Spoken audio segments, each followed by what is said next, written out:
Bangabandhu gold কাপের group পর্বের 3টি এবং একটি সেমিফাইনাল সহ 4টি ম্যাচ অনুষ্ঠিত হবে সিলেট জেলা স্টেডিয়ামে। আয়োজকরা জানিয়েছেন ইতিমধ্যে শেষ হয়ে গেছে 90% কাজ। আমাদের প্রস্তুতি প্রায় 95% হয়ে গেছে। শুধু ফ্লাড লাইটের কাজ, আজকের থেকে ফ্লাড লাইটের কাজ শুরু হয়েছে। আমার মনে হয় 2 দিনের ভিতরে ফ্লাড লাইটের কাজ শেষ হয়ে যাবে।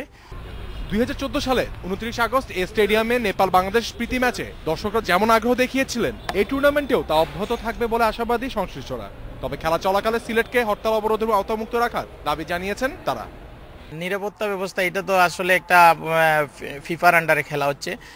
আমার পুলিশ প্রশাসন, জেলা প্রশাসন সবাই প্লাস যারা আমাদের সিলেটের লোকজন সবাই এটা সহযোগিতা করতে হবে।